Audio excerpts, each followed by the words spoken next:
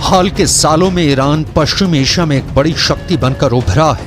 Iran ने अपने वर्चस्व बढ़ाने के लिए पूरे इलाके में अपने साथ कई देशों को भी लामबंद किया है।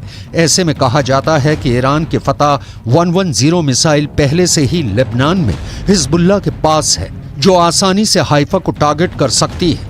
खबरें तो ऐसी भी हैं कि ईरान ने अपनी फतह 110 और जुल्फिकार बैलिस्टिक मिसाइल को सीरिया में तैनात कर दिया है।